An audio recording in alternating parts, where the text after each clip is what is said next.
Bem-vindos e bem-vindas a mais um episódio do podcast Mave na Nave. A apresentação Manu Castro e Vini Pereira. Olá, meu nome é Manu Castro, sou jornalista geminiana, mãe de pet e essa empreendedora atrapalhada.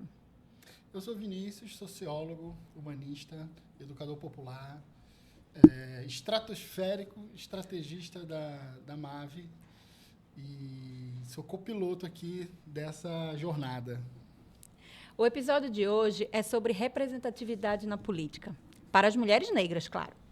E para conversar sobre, chamamos a queridona mulher negra aqui, candidata a vice-prefeita de Palmares, Domênica Rodrigues. Oi, Manu. Oi, Vini. É um prazer estar aqui com vocês. Eu sou Domênica Rodrigues, palmarense, mãe de uma menina, filha, tia, irmã, humanista, apaixonada pelas coisas que têm a ver com ancestralidade, que têm a ver com representatividade e uma estudiosa da cabeça das pessoas. Então, para o nosso espectador que não está ligado, representatividade é quando pessoas de diferentes grupos, como negros, mulheres, indígenas, LGBTs, estão presentes em lugares de importância, como na política, na TV ou em posições de poder, mostrando que elas também fazem parte desses espaços. E a presença de uma vice-prefeita negra serve de modelo para outras mulheres, outras meninas, de referência, para poder se enxergar também nesses cargos de poder. E que possam também ser encorajadas a lutar por seus direitos e ter essas oportunidades. Domênica Rodrigues é uma candidata a vice-prefeita de Palmares, município da Mata Sul, do estado de Pernambuco. Domênica é uma mulher negra, mãe, mestra, pesquisadora, estudiosa, estratosférica do cuidado e da ancestralidade. Domênica, eu vi que Palmares deu de 10-0 no tema do gênero. Isso é incrível. 10 vereadores e nenhuma mulher. Como é que é isso? Como é que isso acontece na cidade de Palmares? Nós temos uma realidade na zona da Mata Sul, que é a realidade de uma política e de uma construção estrutural dentro de uma sociedade que é tipicamente canavieira, dos senhores de engenho.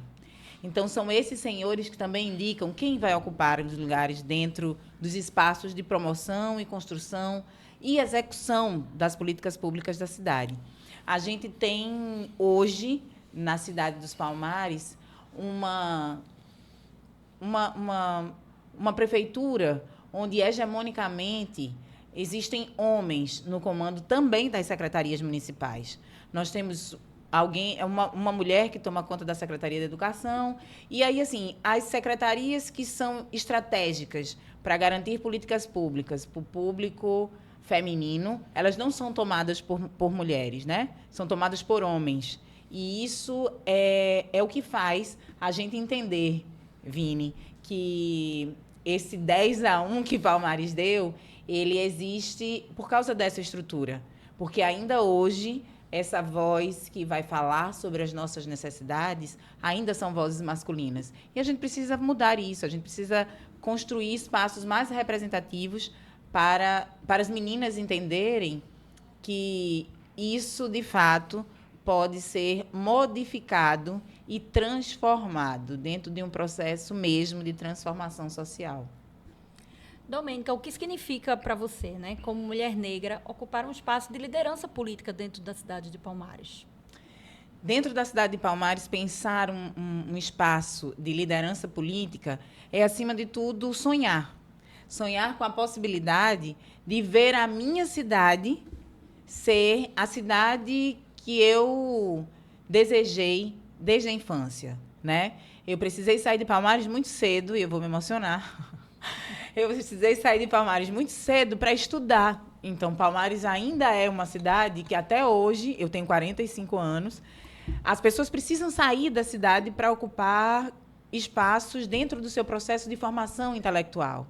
Então, pensar em estar nesse espaço de liderança, sendo eu, professora, filha de professora, entender que a educação ela precisa estar pautada na necessidade desse público, na necessidade de quem vive lá. Para a gente não precisar ir para as cidades vizinhas, que têm quase o mesmo tamanho da nossa cidade, para estudar, para construir uma carreira e depois voltar, na intenção de transformar o sonho que a gente tinha na adolescência em realidade, né? E isso ainda... E aí, esse caminho, Manu, ele é muito difícil, porque quem está lá esquece que, quando a gente chega, nós somos de lá, nós entendemos da história da cidade. Então, a maioria das pessoas que chegam para fazer política, elas também fazem parte da cidade, mas elas não entendem do lugar das crianças, dos adolescentes e dos jovens que hoje estão lá, que precisam, de fato, da cidade. Porque quem está fazendo política é quem já tem muita grana. Então, quem tem muita grana, ela pode sair mais cedo e estudar fora e ficar voltando para a cidade a passeio. A gente sai, inclusive, para trabalhar. E aí eu me lembrei muito agora, falando sobre isso, de uma colega sul-africana, na FISATU, que eu perguntando a ela, por que é que você foi para a França estudar economia? Ela disse, para eu aprender e voltar para casa. Então, quando você me pergunta, tem muito a ver com esse lugar. Eu saí para aprender e depois voltar para casa. Com tudo que eu aprendi, eu acho que isso vai colaborar na construção dessas políticas. Então, Dó, todo mundo sabe que a política brasileira ela foi feita para homens, a maioria brancos. Como é que uma mulher negra pode romper com isso em Palmares, assim? Uma mulher negra pode romper com esse modelo de estrutura, fazendo com que as outras pessoas entendam que políticas de educação, cultura, lazer, saúde, elas estão inteiramente ligadas com o processo de transformação de mentes. Tudo isso alinhado com uma linguagem não violenta, acima de tudo. Porque, quando a gente pensa em transformar espaços, a gente precisa pensar na delicadeza do cuidar. E quando uma mulher negra se propõe a assumir espaços de liderança, ela se propõe primeiro a pensar quem são as pessoas que lá estão. Porque antes dela chegar lá, outras já estavam. E elas não ocupavam aqueles lugares. O lugar da minha memória, quando eu penso nessa construção, Vini, é o lugar de ver as minhas primas, por exemplo, trabalhando de cozinheira ou de arrumadeira na casa do dono da loja de tecido. E, de repente, eu entender que eu fui amiga, ou que eu sou, não fui não, gente, eu sou amiga do filho do dono da loja de tecido. Eu estudei com essa pessoa, na mesma escola, na mesma sala. E, de repente, eu chego para fazer uma tarefa de casa, surpreendentemente, na casa desse colega, e quem está me servindo? A minha prima. Então, como é que a gente pode transformar? Fazendo com que os outros e as outras entendam que política, lazer, esporte, educação, saúde, bem-estar, tudo isso tem a ver com as questões ligadas ao cuidado de quem precisa. E quem precisa é tanto quem tem muito e quem tem pouco. E a cidade precisa estar estruturada para isso. Se a cidade não tiver uma estrutura que garanta principalmente cultura, lazer e esporte para a juventude de forma gratuita e qualitativa, não vai adiantar. Porque não é a gente garantir uma ação por ano, uma festa por ano, um carnaval, um São João, que a gente vai conseguir transformar as pessoas politicamente para entender o que é construir espaços como esse que você traz para a gente. Então, acho que transformar tem muito a ver com o que eu penso, com o que eu quero para a minha cidade. Eu acho que é essa pergunta que a gente tem que fazer, inclusive para os outros, porque eu não posso construir isso sozinha. O processo tem que ser dentro de uma construção democrática, de uma construção circular e, acima de tudo, não violenta. Quando uma mulher negra se propõe a estar num espaço de liderança, ela está, acima de tudo, pensando nessa roda. A gente aprende, dentro da perspectiva ancestral, que a gente não faz nada dentro de um processo quadrado. A gente faz em roda. A gente precisa olhar para os olhos de um e de outro. Quando a gente está dentro dos movimentos sociais, quando a gente está dentro do movimento de mulheres negras, quando a gente está dentro do movimento de mulheres, quando a gente está construindo as coisas juntos lá na Terra de Marias, a gente está construindo, pensando no círculo, no circulandor, em como tudo gira. A roda gira e o mundo gira e a gente precisa girar junto com a roda. Senão, a gente não consegue fazer. E é assim. As mulheres negras, quando chegam na liderança, E na maioria das vezes, a gente quer chegar lá porque as outras querem ir junto com a gente. A gente não vai só. Então, são as mulheres trabalhadoras rurais, são as trabalhadoras domésticas, as enfermeiras, enfim, professoras, as donas de casa, que eu escutei essa semana, ontem, numa conversa com mulheres, lá na zona rural de Palmares. Uma delas disse assim, os homens saem para construir as políticas e a gente fica em casa cuidando dos filhos dele. E aí é chamar essa pessoa que está construindo, que está cuidando dos filhos dele, para construir política, talvez, junto com ele ou até mais, né? Porque a gente não vai fazer sozinha, a gente vai fazer com o coletivo. Domênica, você ontem acabou de dizer, né? Estava reunida com mulheres e Palmares. Sim. Quais são as maiores dificuldades que as mulheres enfrentam? As maiores dificuldades que as mulheres enfrentam, Manu, são principalmente o silenciamento. Uma das maiores dificuldades. O silenciamento está dentro desse lugar. Então, assim, uma das coisas que foi perceptível enquanto a gente conversava, e aí perceptível é uma palavra bem ruim, né? Dentro das coisas que a gente conseguiu ver nelas, era a tristeza de não entender que elas podem sentir prazer, por exemplo. Então, políticas que falem sobre saúde e sexualidade da mulher. É algo que é difícil para conversar, para enfrentar. Políticas que tenham a ver com um discurso que não atinja de forma direta o seu fator espiritualidade, mas construir ações não violentas que transformem a sua espiritualidade numa espiritualidade livre. Então, silenciamento, ausência de liberdade, a gente consegue enxergar isso lá. E uma necessidade muito grande, e eu falo de mim, enquanto mulher palmarense, que a gente tem uma necessidade muito grande de estar dentro de um sistema que corrói essa liberdade dos nossos corpos. Então, a gente tem que estar dentro de um padrão que é um padrão muito eurocentrado para estar lá. Eu passei 36 anos, eu digo sempre, e vocês me conhecem muito bem, que eu tenho um jargão que eu digo que quando eu era branca, né? E aí eu passei 36 anos com o cabelo alisado. Eu acho que a primeira vez que eu vi meu cabelo sem nenhuma química foi esse ano, quando eu cortei bem curtinho, que eu me assustei quando eu me vi, porque eu não sabia quem eu era naquele momento. Mas isso tem muito a ver com esse espaço, né? Com esse silenciamento, com esse quadrado que o padrão colonial, canavieiro, impõe sobre os nossos corpos. Ele tem que estar dentro de um padrãozinho que a televisão manda. Então, essa é a estruturação, é a padronização dos nossos corpos, que é uma das dificuldades que a gente enfrenta, é a ausência de políticas de saúde mental, cuidado e educação para mulheres, que aí é educação política. Eu não estou falando da educação da escola, que tem ali para todo mundo. É educação política para mulheres do campo e da cidade. E, acima de tudo, quando eu falo desse lugar da saúde mental, acima de tudo, esse lugar da desconstrução dessa hierarquização sobre os corpos da gente, que tem a ver com o que vem de um perímetro mais eurocentrado, sabe? Eu acho que tem muito a ver com isso. As pessoas se esquecem que os nossos corpos na zona da mata, que os corpos da zona da mata, eles podem ser qualquer um. Eles podem ser gordinhos, afinal de contas, nossas ancestrais não eram magricelas, elas eram bem gordinhas, né? E elas podem ser brancas, elas podem ser indígenas, que é um outro lugar, que é outra coisa que também falta.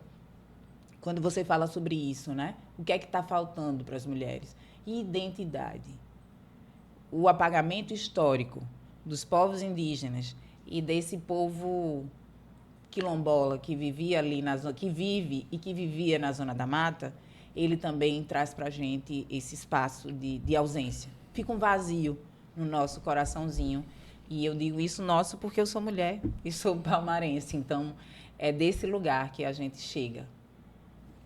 Domênica, você nasce em Palmares, você estuda em Recife e você tem vivências em muitas outras cidades. A gente tocou aqui o tema da subrepresentatividade das mulheres em Palmares. A gente falou de desigualdade, brutal, né? E é muito comum as cidades pequenas essa desigualdade ser ainda maior. Quais as desigualdades que Palmares vive que você acha que são mais difíceis assim para quem vive lá?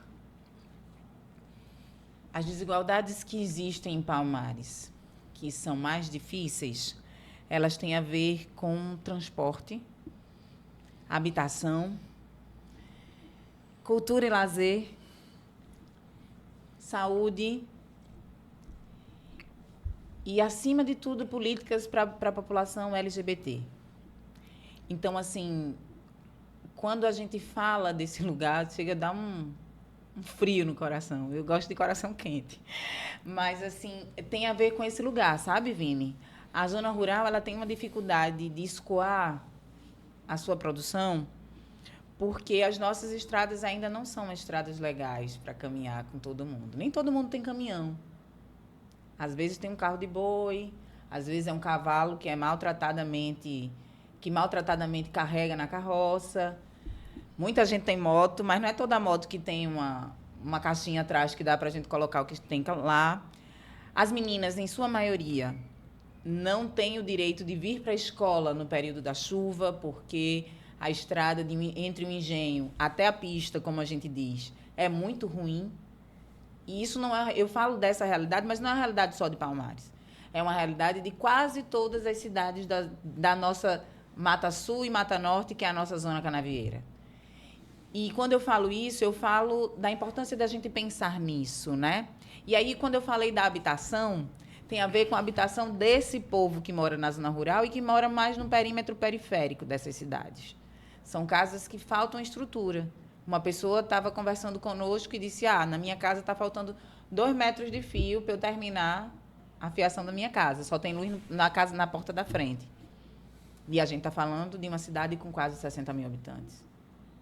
É muito injusto que tenha uma casa inteligente, com luz solar e a Alexa acendendo a casa toda, e alguém faltando 2 metros de fio para garantir a iluminação da casa. A iluminação que vem do poste para dentro de casa.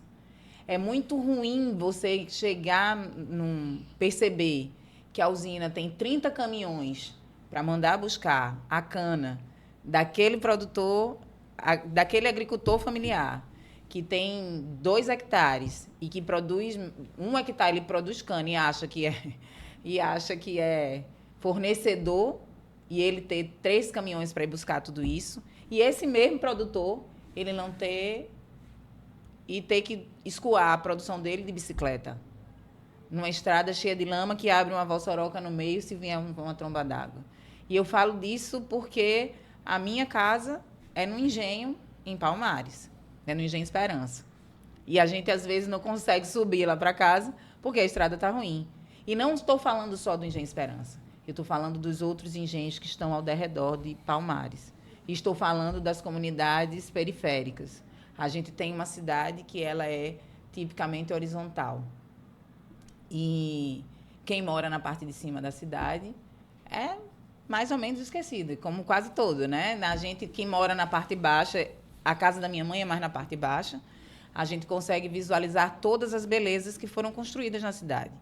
Não posso negar que a gente chega na cidade e fica mais feliz. A cidade não tem mais cara de uma cidade que passou por um enchente. Mas é uma cidade que ainda falta ser limpa no sentido de garantia de igualdade de direitos para quem vive lá. E aí eu falo da habitação, falo da educação, porque melhorou muita coisa, né? Mas a gente está faltando ainda centros de educação infantil. Para essas mulheres que disseram que os maridos saem para trabalhar e elas ficam em casa cuidando dos filhos dela. E quando eu falo de transporte, falta ônibus de qualidade para trazer as crianças que moram na zona rural ou garantir uma escola de zona rural que tenha qualidade para os meninos que estudam lá. Eu fui professora da zona rural no Promata, que é de EJA, e fui professora da zona rural quando eu trabalhei com o PET, o Programa de Erradicação Infantil. E depois voltei para visitar. E não há nada de diferente. Na cidade, sim. Tudo muito estruturado. Mas a gente precisa pensar no campo.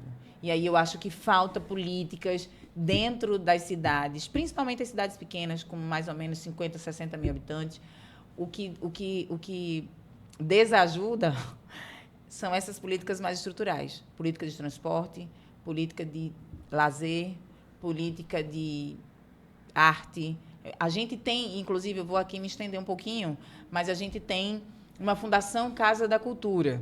A gente tem o cinema mais antigo da Zona da Mata, o Cine Teatro Emílio Borba Filho.